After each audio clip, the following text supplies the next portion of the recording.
When it comes to quality sleep, Ashley has you covered with top mattress brands at winning prices and with special financing options available. You can snooze now and pay later. Plus, your mattress purchase helps give the gift of better sleep to children in need and U.S. Special Operations Forces. Visit your local Ashley store or shop online today and make every snooze count. Financing is subject to credit approval. See store or ashley.com for details. Rosetta Stone is the language learning program with a lasting impact. I've been using their app to learn French, and it's not just about memorizing words, but actually having real conversations. And it's not just French. They offer 25 languages. Right now, Rosetta Stone has an awesome holiday deal, 50% off their lifetime membership. Every language, unlimited access forever. For anyone keen on diving deep into a new language, check out rosettastone.com. It's a game changer.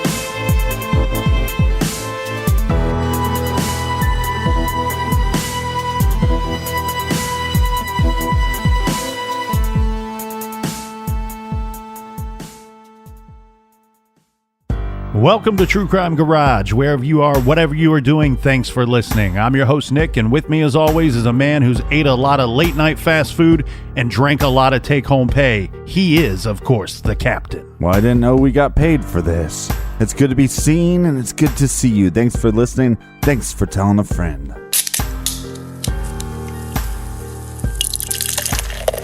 Today, we are drinking Apocalypse Cow by the hardworking people over at Three Floyds Brewery. Garage grade 4.5 bottle caps out of 5. You got to check out this complex double IPA, but rather than go into a lengthy description, I'd rather just like to thank all the good folks that have friended me on Untappd. So all the best beer drinkers are there. If you want to find me, of course, I'm at True Crime Garage. And a big shout out to John and Michelle from Staten Island for donating to the beer fund. Cheers, mates. And also a big thank you and shout out to Craig hailing from Fort Collins, Colorado. Oh, and another cheers, mates, from Wendy over in East Brunswick, Melbourne, Australia. Cheers, mate. We also have Jacqueline in Stony Creek, Ontario. And last but not least, we have Victor, who is stationed overseas serving this great country. All right, so thank you to all the men and women that are protecting our freedoms and serving this great country. A big like your jib. And if you want to buy us around for next week's show, go to truecrimegarage.com and click on the donate button. And make sure you subscribe to the show. Make sure you tell a friend. Make sure you go to iTunes and write a 5-star review. It means a lot to us. All right, that's enough of the business. All right, everybody gather around, grab a chair, grab a beer. Let's talk some true crime.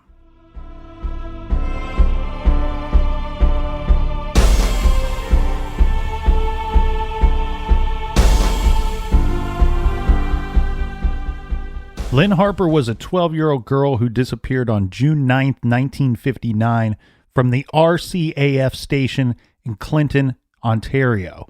Now, 2 days after her disappearance, Lynne's body was recovered on a farm. It was discovered that Lynne had been raped and strangled with her blouse. Now, on June 12th, we have 14-year-old Steven Truscott. He's taken into custody because he's last reported to have seen Lynne Harper. He tells the police that he sees her getting into a car. They don't believe him. And then on June 13th, he is charged with her murder. Now, I kind of want to underline all of that. Just think about how fast things are happening here, right? So less than 48 hours after her body is found, we have a 14-year-old who was arrested and charged with first-degree murder. So a very fast investigation, maybe. No understatement, or maybe no investigating at all would be the question there. On September 16th of that same year, Steven Truscott, his trial began, and then on September 30th, the jury returned a verdict of guilty. Let's go through Steven's accounts of the events one more time. He picked up Lynne on his bike at the school. They went at her request. Right. She asked for a ride. He said, sure, I'm going that way anyways. They ride down the road. They pass the bush. That's what we call it. Then they pass the bridge. Then he drops her off at the stop sign at State Route 8. And then he heads back to the bridge, turns around, sees her getting into a vehicle, maybe a Chevrolet, right? Yeah, a Chevy late model or 1959 Chevy, possibly a Bel Air, gray in color, a lot of chrome. Right, and something orange on the back. We don't know if it was a license plate or not. And then he heads back to the base, and then he ends up babysitting that night within an hour. Right. He is out of that area. So that's his story. Yeah. And he's sticking with it, even though he is now charged. He is now in prison. He is now waiting to the death penalty, but he's going to be hung. That's the worst death penalty, I think. Or your head being chopped off. Well, let's not get into that debate. I think that's a whole nother show in itself. But the thing here is, Captain, not only do we have a very small, very short and fast investigation, we have what I would say is a very fast trial as well. He's brought to trial on the 16th of September, and gets a guilty verdict on the 30th of September. This was supposed to be a controversial trial. This was supposed to be a big deal because we have a 14-year-old, a minor, who is charged with first-degree murder, and that's a death penalty case. This was supposed to be a big deal. I'm surprised that the trial was so fast. Now, when the jury did return with the verdict of guilty, they did have a recommendation for mercy to the judge. The judge, however, sentenced Truscott to death, to hang, as you had said. I don't think we need to look into this in judge what kind of judge this is and whether he did the right thing or the wrong thing. I think here we have a situation where we have a certain type of crime was committed and there's a certain penalty for that type of crime. And so I think even though that there was a recommendation of mercy, that just being he's a 14-year-old boy and that's hard to sentence that person to death. I think we have a judge just putting into place what is supposed to happen in these type of trials. It would eventually be overturned, and this would be commuted to a life sentence instead of the verdict to hang. Well, because he was actually supposed to die pretty quickly. It wasn't like, here, and also this is, again, the 50s, so it was like, within months, they were going to, take out his sentence. But it was quickly overturned. Yeah, we thought Texas executed people quickly. This was supposed to be a very fast execution. Thank God it was commuted to a life sentence. There would be another trial, okay? And a big part of this was there was an author that wrote a good book called The Trial of Steven Truscott. And in this book, the author basically takes his side and says that he's wrongfully convicted. So this is going to lead to people looking at his case again. And we're going to learn some things that we weren't told in the first trial. And I think you're going to be able to see how we have a jury that comes out and comes back with a guilty verdict because there were certain things they didn't hear. The first, and I think which is the most important, is the time of death. And we discussed that regarding the stomach contents of Lynne Harper. It was discussed that she had her last meal around 5:45 p.m. She goes missing, and the jury is told that her stomach should have emptied within 2 hours of that last meal. Well, it couldn't empty within 2 hours because she was killed before that time had elapsed. Yeah, put in the time period between 7:15 and 7:45. Which makes Steven Truscott look very guilty because he's admittedly with her during that approximate time. So he's most likely our guy if you go off of that. Now, one thing that we end up learning here is that same doctor had submitted several reports regarding this and regarding the time of death. And those earlier reports that he was submitting had a much bigger window of time. He's stating she died sometime between 7:45, 7:15, 7:45. That's a very precise amount of time. Mm-hmm. The earlier reports say that she died sometime between 7 and about 7 a.m. the following morning. So a 12-hour window. Yeah, well, because what happened with the trials, once they put such a, exact time period, 7:15 to 7:45, the scientist community comes out and says, hey, that's not how this tests do, and you can't pinpoint it that accurate. So he actually went back and did the test again, still put in the time of death between 7:15 and 7:45, but also in parentheses stating, or possibly within 12 hours of that. Right. So again, this is now you have a big gap. And remember, though, we have eyewitness reports stating an odd vehicle in the bush later that night. Yes. Way past 8 o'clock. Yeah. So the theory is that Steven attacked her, killed her, and left her in the bush, but then was able to return and be back with other people by 8 p.m. No visible signs of injury on him. And when we have these other reports, when we start to look into this, we have some reports that would come out many years later regarding the insects and the things that take place on a body as it's decaying. Mm-hmm. There is a scientist stating that she firmly believes, she says she gives it a 95% chance of accuracy, that Lynne Harper was killed after sundown and killed sometime before sun up, based on what she sees with these insects and their activity on the body. There is somebody else that states that she would have been killed before sundown. So I don't know that gets us anywhere. But we have several different reports pointing towards the possibility that she was killed at a later time. Mm-hmm. Okay. And like the captain said, the big problem with that is, well, there was a vehicle spotted on the Lawson property. And this is a dark colored 52 Ford convertible. They found tire tracks in that area as well. This wasn't investigated. This vehicle was not investigated. And I'll tell you why. It wasn't reported to the police until after they had already zeroed in on Steven Truscott. Mm-hmm. By this point, they had already interrogated him for hours, probably had already charged him by the time they hear about this vehicle.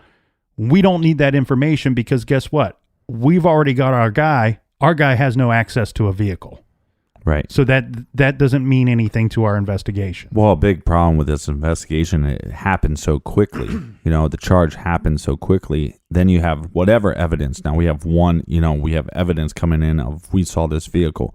Well, we're not going to investigate that because that has nothing to do with our guy or our theory. So that's one piece of evidence. But I'm guessing normally in murder cases, there's hundreds of leads. So how many leads came in after the arrest? And pushed aside, pushed aside because we already got our guy. We're building a trial here now. Mm-hmm. We're not working on an investigation anymore. We got our guy. And I think what we have here, Captain, I think that we have an investigation where I think it quickly circled in on this 14-year-old. And if he is your prime suspect, I think these investigators thought, you know what, it's only a matter of time before we get that confession. I believe they thought he was guilty.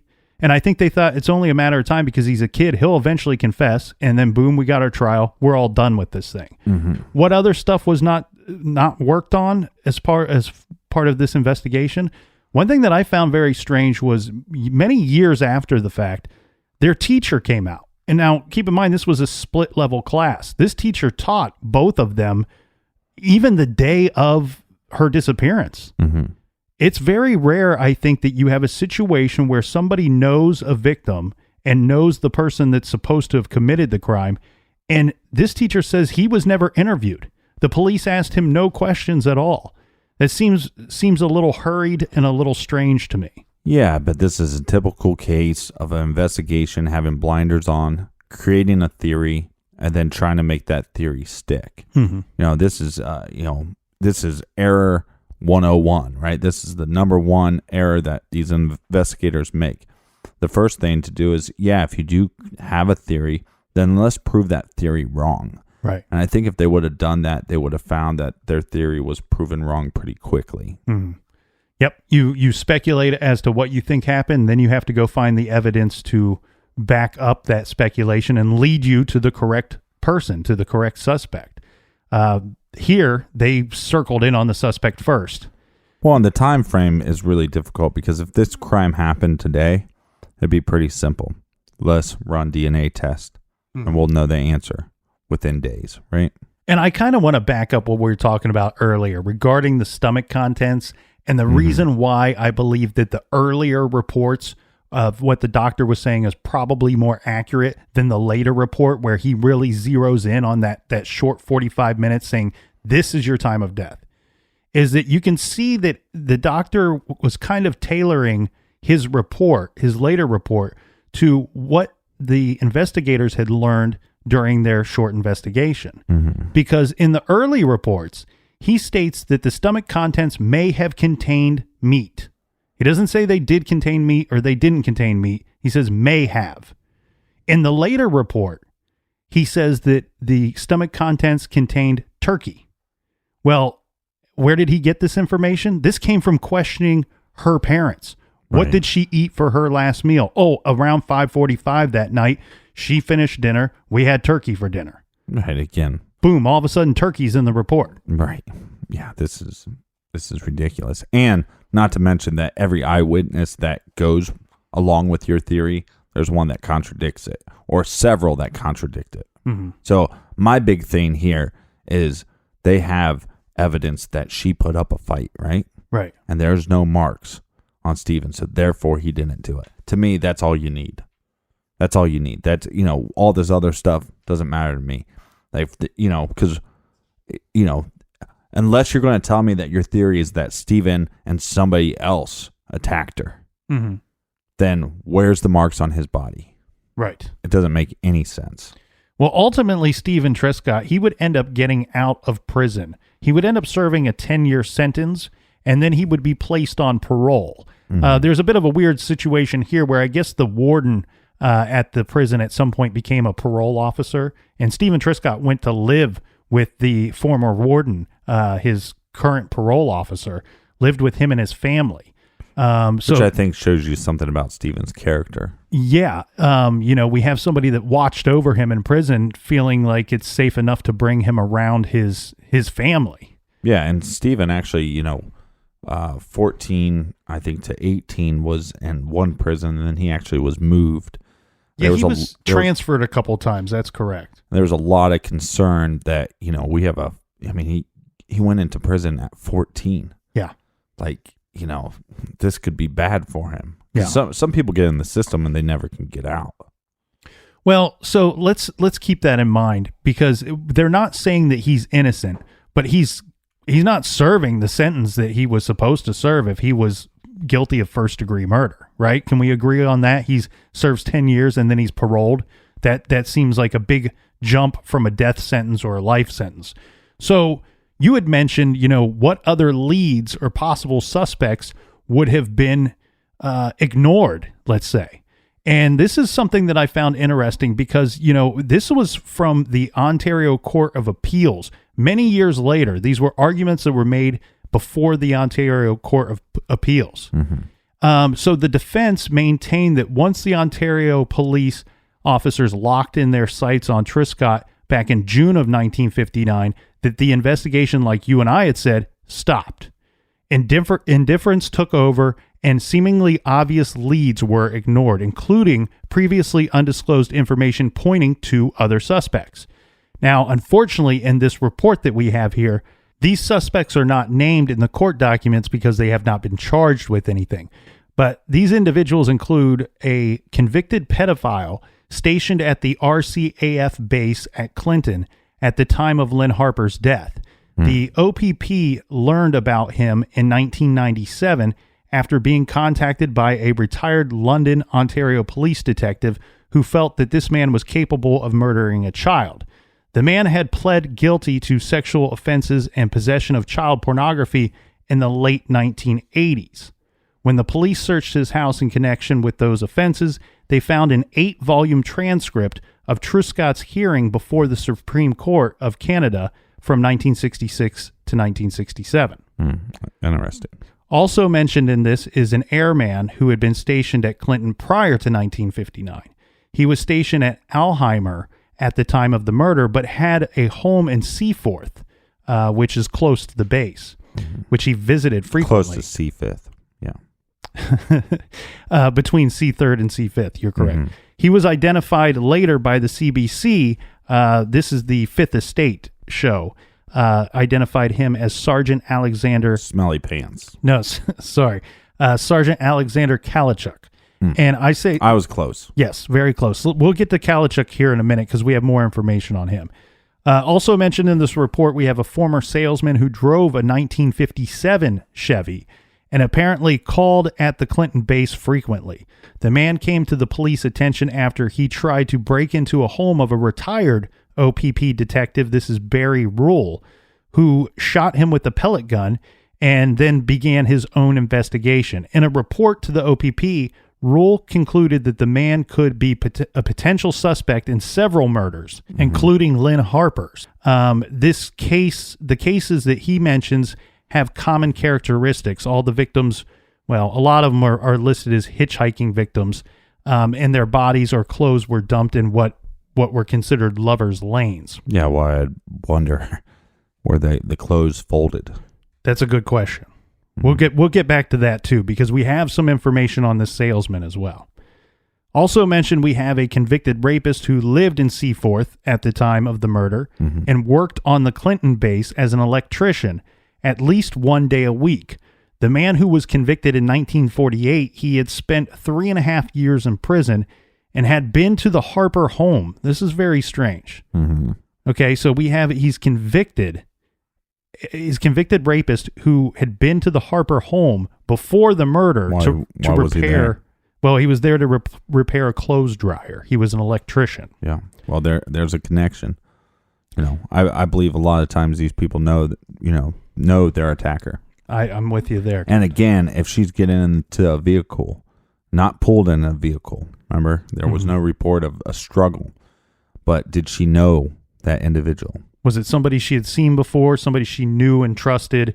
Yeah. She, like you said, seemed to have willingly got into the vehicle. Yeah, and if this sick piece of shit was in her house fixing a dryer, he probably would remember her name. Sees her walking past, drives by, hey. You need a ride somewhere? Lynn, do you need a ride? Yeah. Want me to take you back to your house? Yeah. Pretty easy. Also mentioned in here, we have a minister who is an accused sexual offender. We have to say accused. He lived in a village just north of the Clinton base. He had been accused of sexual assault by his grown daughters years later. Well, he's real sicko. But one claims that when she was 6 years old, she hid in her father's car and remained there when he took it out for a drive. At some point on this drive, he stopped on a gravel road and opened up the trunk.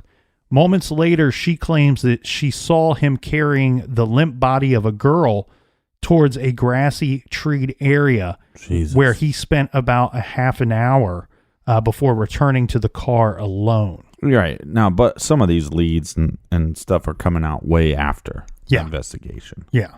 So, I mean, to be fair to the investigators. You're exactly right. And you know what? Those are all very strange situations, but I've just come across maybe even a more strange one because I have in my notes here, read through the suspect descriptions and then ask the captain which ones jump off the page. All of them? Maybe they could jump off the page and right into prison. Well, look, I mean, you have to like the suspect that actually worked at the school and worked at the family's house. That's a big connection. Well, worked at the base. And then there was one that worked at their house. Yes. Right. Because those are obvious connections. That's that the attacker would have known the victim. But all these scenarios to me sound a lot better than Steven. Yeah, they do. But the problem that I keep coming back to with this whole case is that it's very strange to me. Let's say that Steven is completely innocent. Let's say that his story is correct, that he dropped her off at the county line or at the county road, Highway 8, and she was picked up by a vehicle. doesn't it seem weird to you, Captain, that whoever picked her up and then ultimately ended up doing this to her, that she ends up back very close to where she's extremely close to where she's picked up from. Within a mile, within a half a mile, maybe even a quarter of a mile from where she was picked up from. Right. So are you saying that that's strange and that points to Steven? I'm saying that it's strange in the sense that it would point me away from her getting into a car. I'll say that. It doesn't to me. The only reason because why all the eyewitnesses that saw them, right, or didn't see them, or Steven, it comes back. You can't overlook the biggest piece of evidence to me is that they know that she put up a fight, and I don't know exactly what that evidence is, but I'm guessing blood on her hands. Maybe broken fingernails from clawing at somebody. I'm not really for sure, but they know for a fact that her attacker would have marks on them, and Steven did not. So, again, it's too small of a window. He was doing a nice thing for somebody. You need a ride, I'll take you. And chances are that Lynne, being the younger girl, maybe she had a little bit of a crush on Steven, and that's why she asked Steven for a ride and not to walk with somebody else. And this older boy gives her a ride on the bike and drops her off, and several people see it. But again, no marks on this boy. Right. I'm not saying Steven. By posing this question, I'm not saying Steven. What I'm saying, though, it seems very strange to me that she would have gotten to a car, abducted by the driver of that car, raped and killed, and placed in a location that's almost the exact same location that she's picked up from. Well, I believe within a very short amount of time. I'm thinking, going off the top of my head here, all the cases we've covered, all the cases we've read about that we see on the internet, how many can you think of where a child is abducted and then the body's found almost in the same location as the abduction? It's got to be close to zero, right? I mean, no, I can't think. No. Can you think of any?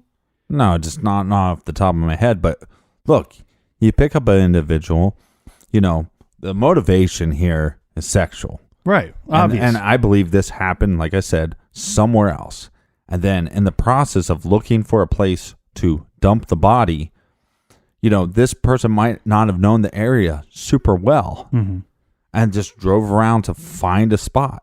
And, here we go. I can pull off here. And then they dump the body. But to me, I'm just saying it's a percentage thing. I'm not saying it's impossible. Right, but I'm not saying that it didn't happen.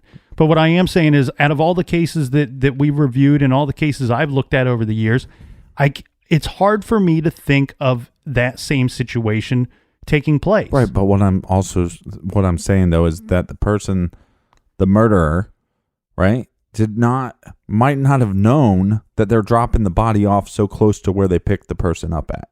Is what I'm saying. They would have no clue that they're returning to damn near the same place to drop off something they picked up. I'm saying there's a possibility they might not have known.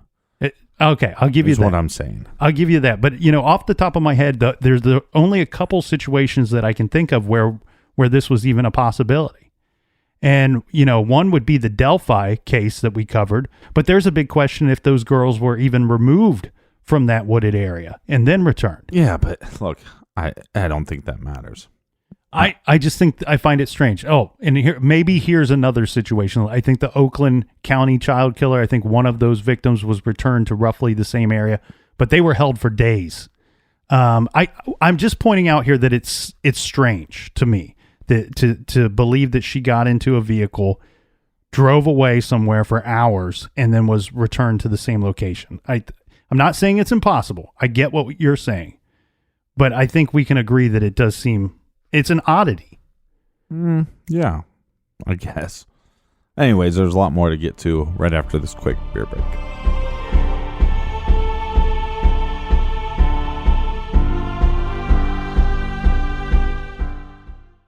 This show is sponsored by BetterHelp. Do you look forward to the holidays? Maybe you struggle with seasonal blues.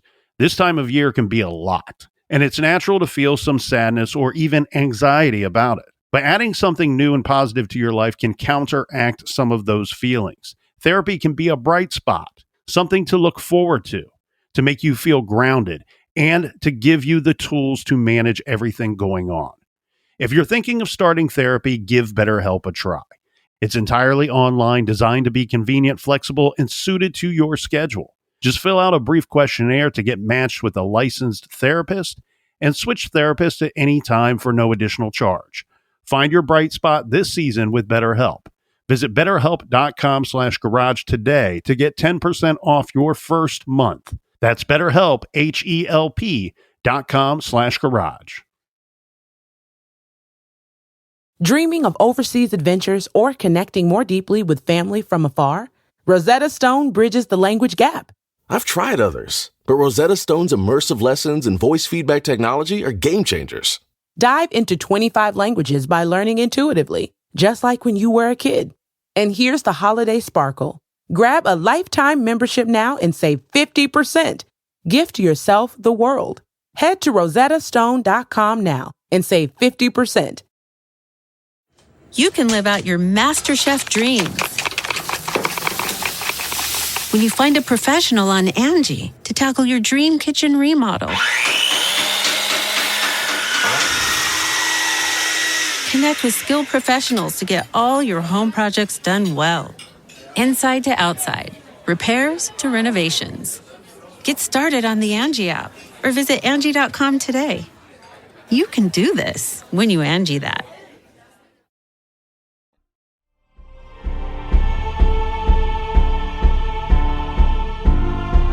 All right. Cheers. Cheers, mates. Cheers. All right. So we have a suspect here in Lynne Harper's murder who stands out. And this is that Alexander Kalachik. And the reason why he stands out and the reason why we bring him up is he is somebody that a lot of people involved in this investigation or close to this investigation back in 1959 believed that he should have been somebody on their radar. He should have been somebody, he should have been a concern for them and a piece of this investigation. And it doesn't appear that he was. So let's go over who Kalachik is. He was born in 1923. He was part of the Royal Canadian Air Force. He was a sergeant who lived and worked in the area at the time of the murder. Now, Sergeant Kalachik was known to be a heavy drinker. And from the stories I told or have been told, heavy drinker might be an understatement. He's heavier than us. He's times heavier. 4. Yeah, well, he's basically, if you take what I drink and what you drink and times that by 4. That's what I meant. Yeah. So he's a heavy drinker with previous convictions for sexual offenses, some involving young girls. Mm-hmm. Now, like we said, he served in the Air Force during World War II, but he returned to civilian life in 1945.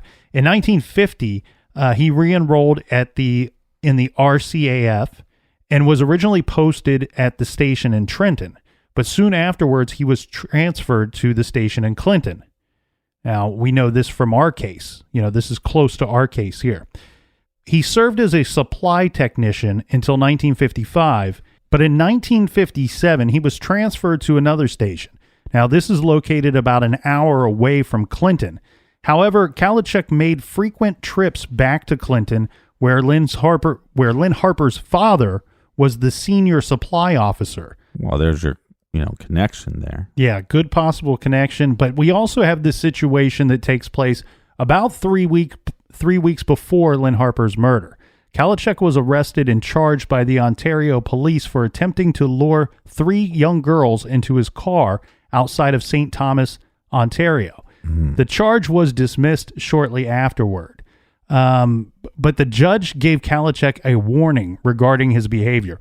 Basically, the way this thing went down is he sees 3 girls walking on the side of the street. He pulls up to them, opens up the car door. He's trying to lure 1, if not 2 or 3 of them into his car. There's different reports on what he was using as a ruse. One is saying, possibly new clothes or new underwear. Yeah, when they said the new underwear, I thought, yeah, that seems like a strange thing to offer somebody to get in a car. You want some new underwear? Yeah. Like anytime you hear that, run for your life. Well, I guess there's Hey, come in the garage. You want some new underwear? Nah. I guess there's lack of sufficient evidence because, like we said, the charge is eventually dismissed, but the judge gives him a stern warning. The warning goes something like this. Hey, I know what you're up to. I know that you were trying to trick those little girls into your car. We're going to be watching you, kind of thing. That's the kind of warning he got. Yeah, well, they should have said, hey, look, with this underwear stuff, right? No more. No more. You don't even look at little girls. And if you do, no new underwear for you for the rest of your life. Or we're going to hang you sick son of a bitch. Well, here's a reason why Kalachek should have been on their radar for reasons already stated, but more importantly for this one.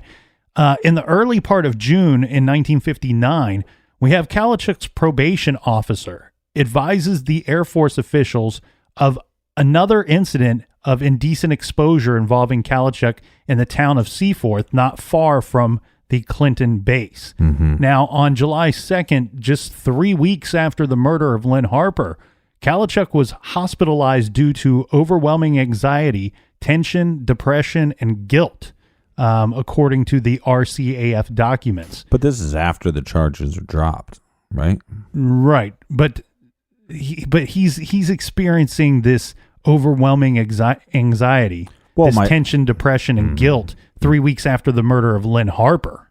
Right, that's my point, is that a lot of people would assume, well, he was charged with this, but they dropped the charges, so he shouldn't have anxiety over that. Oh, I see what you're I'm saying. stating. Yeah, that's no longer on his mind. Right. The other thing that I think to me is like bingo, bango, boingo, is that this idiot sold his car. Mm-hmm. And again, I think if you look at everybody that heard this story, Lynne Harper's story, they also heard about Steven's story and Steven's accounts, and Steven claiming that he saw a car and that he saw an orange stain on the car. Mm-hmm. And I think that spooked him, and that's why he got rid of the car. I also believe, like I said, that the crime took place, at least the sexual crime took place somewhere else, and I believe that was probably the car. Do we have a rough description of that car that he sold? I actually could not find that. Okay. But it is mentioned that he sold his car after her death. Right. Okay. That's very interesting in itself. Now, Kalachek drank himself to death in 1975. His final days were spent in a psychiatric hospital in Ontario. Yeah, it just seems like this whole case, it was law enforcement, investigators putting their blinders on, going after Steven, not following leads. I don't know if it was ever reported if Kalachek was investigated at all. Well, you're right. It's never been confirmed that the Ontario police ever investigated him regarding the murder of Lynne Harper.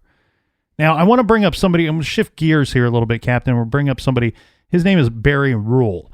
He's a retired OPP sergeant. He says that a traveling salesman should be a suspect in a string of unsolved murders. He also believes that he knows the identity of the person who killed Lynne Harper in June of 1959. Rule is the author of a book called A Viable Suspect. Rule said he first met who he believes is Lynne Harper's murderer, who he calls Larry Talbot, although that's not the suspect's real name. Talbot's not, he's not been convicted of any of these things. A lot of fictitious names in true crime. He's got family members out there, and we have an author who's accusing him of multiple murders, so choosing to use a different name. He says that he met Talbot during a robbery, but it's a bit more complicated than that. It's reported as a robbery. I've heard Barry Rule's story on this, of how this robbery went down. And sounds like a good recommended reading. Yeah, I want to take you through this story a little bit. So Barry Rule, his now wife, her name is Pat. At this time, Lovely name. They weren't living together. Pat had a cottage and Barry had a place elsewhere. But anyway, one night they have dinner, they have drinks, and Barry decides to stay over. That's the night that the break-in happens. He's sleeping. He hears a loud, disturbing noise. He gets up out of bed, only to find a masked man with a gun inside this cottage. Okay, now, so Barry exited the bedroom and confronted this masked man in another room. Well, the first thing that the guy wearing the mask says to Barry, "Where's the bride?" Or "Bring out the bride." Something of that nature. So he says, let's leave her out of this. Go ahead. I can give you my wallet, whatever. Let's leave her out of this. He says, no, bring her out here. He's got a gun. You got to do what he's saying. So he calls for Pat. Pat comes out of the bedroom. He tells Pat to lift up her nightgown, expose herself. Barry pleads with this guy. Let's not get her involved in this. He insists. So she lifts up the nightgown. Eventually, what ends up taking place is that Barry and Pat are robbed. He takes some money from them. And at some point, Barry, he's a police officer. At some point, he must have realized that this burglar does not have a real gun. He has a pellet gun. So he starts calling the burglars the bluff here, because this guy's threatening them, and he's asking them to do things that they don't want to do. I mean, pellet guns hurt, but I mean, you can take one. You can take a couple. So at some point, Barry recognizes this to be a pellet gun, and he starts to challenge the man that's broken into the home. And he says, "You know what? I don't think you're going to shoot us. I don't think you're going to shoot us at all." I like this guy. I like the cut of his jib. That's right. Nice jib. The thing here is, now the masked man, he gets scared of Barry, and he flees the house. Well, Barry is a police officer. He sets out on chase, and he's chasing after this dude. While he's chasing the dude turns around and shoots Barry in the chest with the pellet gun. Barry fights through this. He tackles this man, and let me put it, how can I put this politely? Does he say to him, "Now lift up your skirt for me, boy"? No. To put it politely, he beats the crap out of the guy. Yeah. All right. Very good, right? I don't think this guy was out to rob the place. And I tell you why. And Barry doesn't either, because of things that they found on this guy after he's arrested. Okay. He had 4 sets of shoelaces in his pockets. Okay. Inside the guy's car, they found his car parked nearby. He had left the keys on the wheel, and inside the car were his shoes and his underwear. So this burglar was wearing gloves and a mask, carrying a flashlight, a gun. He had a knife on him. He had 4 sets of shoelaces. He had removed his shoes so he could be quiet and also probably not to leave footprints. And he had removed his underwear as well, possibly for some kind of fast situation if you need to be fast with your pants. I think I, like Barry, think that this man was there to rape Pat, to tie her up, and who knows, possibly kill her. But because this guy is somewhat of a sophisticated criminal, when caught in the act, he's able to turn it into a burglary. I was just there to rob you guys. Anyway, this is how this guy, this Larry Tolbert guy, becomes known to Barry Rule. Yeah, the problem I have with this, and feel free to give me the evidence to say that I'm wrong, but he's breaking in to possibly rape older lady. Well, right? They weren't old at the time. They were in their early 20s. Right. But in the 50s, that's a older lady. Okay. Right? Well, it's older than our victim that we're talking about, Lynne Harper, correct? Right, that's what I'm saying. So I'm just saying that that part doesn't fit for me. Well, Barry Rule believes this Larry Tolbert is guilty of multiple, or, well, let's say this. To put it more accurately, he says he should be a lead suspect in several unsolved murders that took place over a span of years in this area. Now, one of these such cases was the murder of a Oakville woman. This is Pauline Dudley. She was age 17. Her body was found and located by a farmer working in his fields This was in Oakville in August of 1973. She was 17 years old. The thing here is the car that Talbert owned at the time was spotted not far from where Dudley's body was found. And when police located him, they searched his car. Well, they found blood on the headrest and hair on the floor, along with other items in the trunk. Well, here's what they found in the trunk. They found a wooden dildo, cream, a knife, 2 flashlights, brown sheets, a short sleeve shirt, and inside the pockets of the short sleeve shirt were surgical gloves. They bring him in because of these strange items that they find in his vehicle that's spotted near the body of this unsolved murder. And when they bring him in, he fails several polygraph tests. Long story short, Talbert was never charged for Pauline Dudley's murder. It was one of those situations, Captain, that we've talked about plenty of times on this show, where we have a group of police and we have a group of detectives who say, we know who did this. We're absolutely convinced we know who did this. We got nothing on the guy. We got no evidence. So, yeah, we have no evidence and we're not going to make it up. Thank you. That's what they're basically saying. We know that they did it. How does this? But we can't prove it, and we're refusing to manufacture evidence. Yeah. Well, how does this bring us back to the murder of young Lynne Harper? Well, I think part of that, you brought up something interesting, was that, Lynne Harper was a young victim, 12 years old. I think this Pauline Dudley thing shows that this person might be capable of committing murder against a younger girl. I know 17 is different than 12. I get it. But here's the big thing.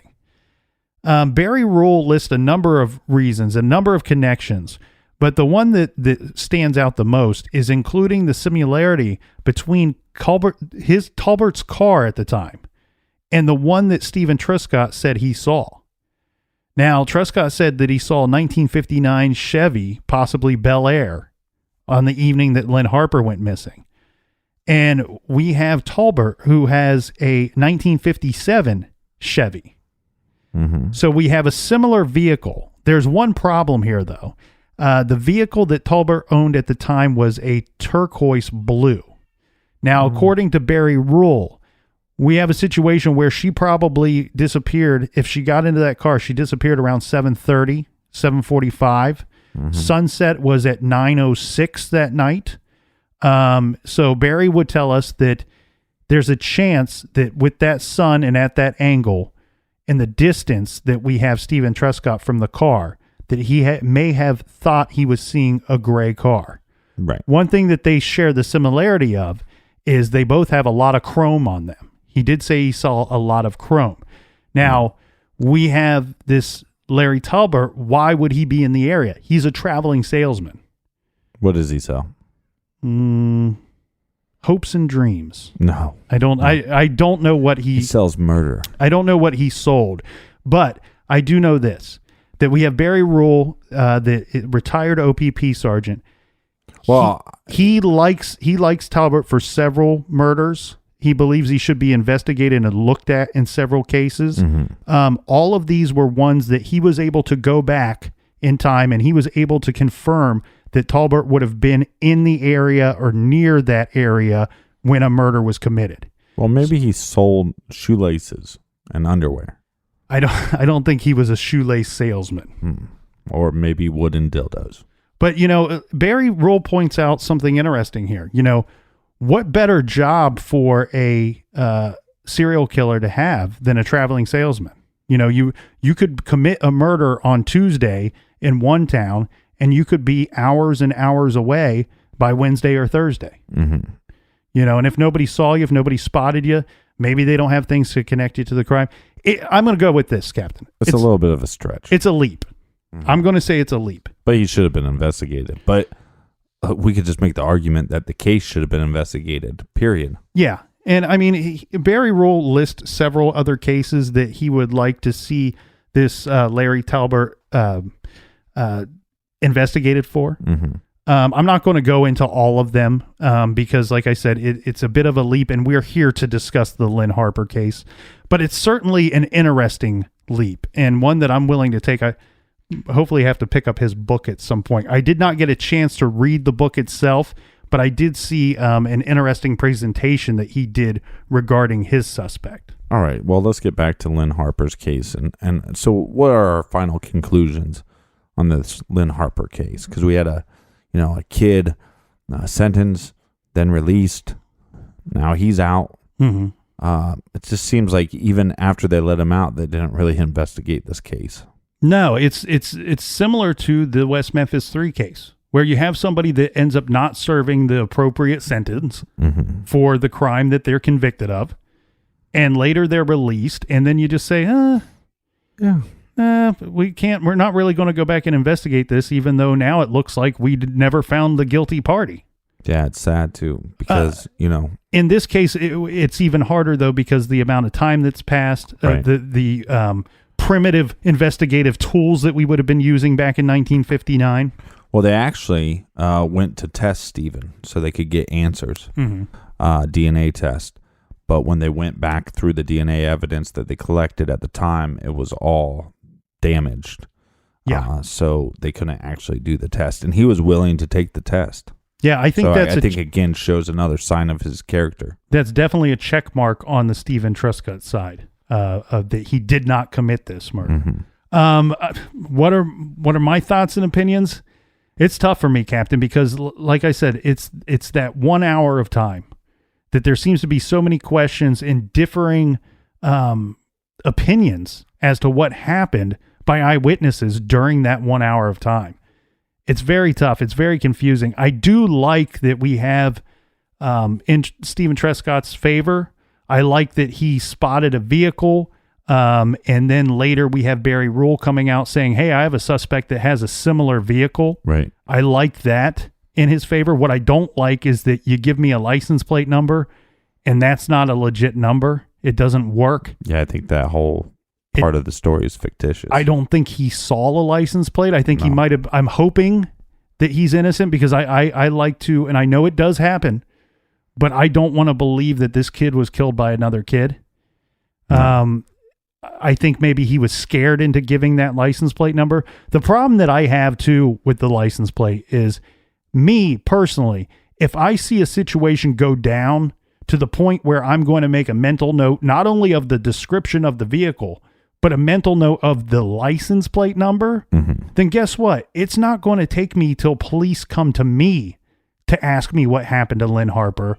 I'm going to be going to other people and saying, look, this could be nothing, but I was with Lynne Harper. She's only 12, and I saw her get into this car, and here's the license plate number.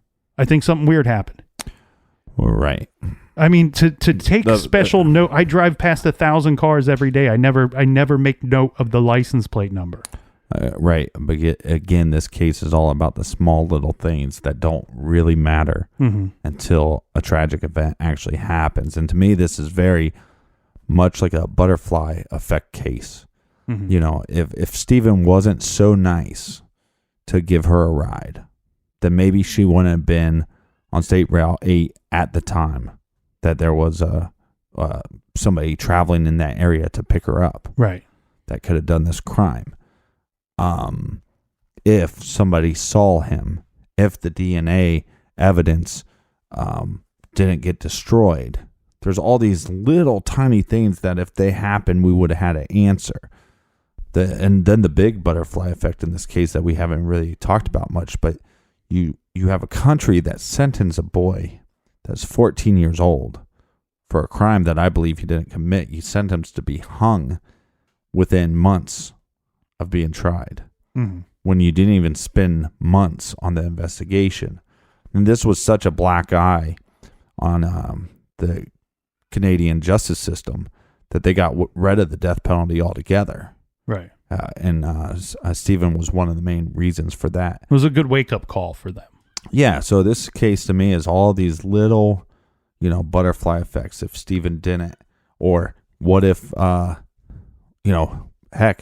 what if Steven and Lynne actually went into the bush to make out for a little bit, maybe this doesn't happen. There's all these little tiny things that maybe could have stopped this tragic event. But it's a really fascinating story. This is one, like, as we're researching it, like the first day of researching it, I really got into it and trying to break down all the different points of the eyewitness testifying and all that stuff. And what's really interesting too is, Steven went by a different name for so many years. Now him and his wife actually have become experts on this case, and they can break down all the testimony, all the eyewitness accounts that contradict what the investigators have.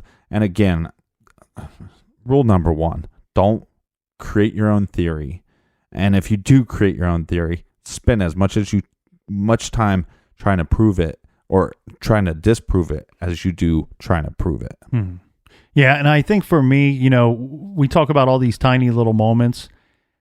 For me, too, one thing that I come back to that makes me believe Steven is innocent and underlines that for me is what exactly were Lynne Harper's intentions that evening? That we don't know. We've heard stories that she wanted to go see the ponies or that she wanted to ride up to Highway 8. For some reason, if she wants to see the ponies, she doesn't accept the ride all the way there. What was that argument about that night?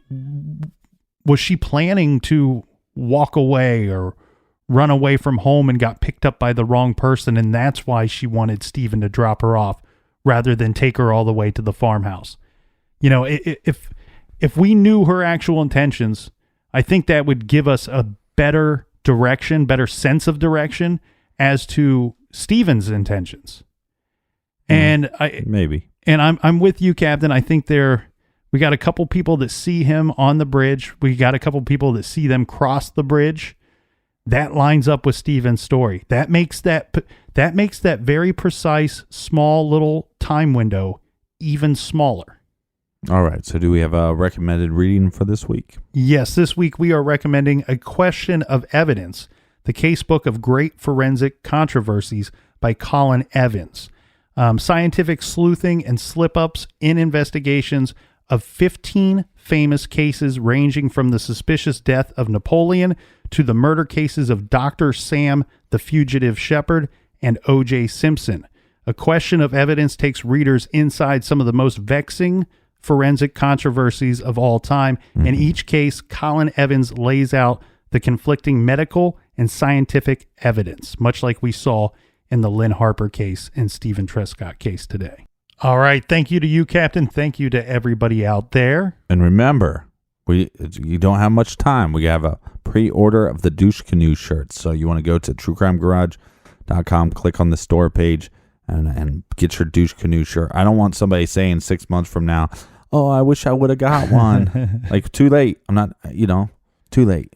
Yep. All right. That's enough for this week. Thank you to everybody out there. We will see you back in the garage next week. Until then, be good, be kind, and please, pretty please, don't litter. Or we'll kill you.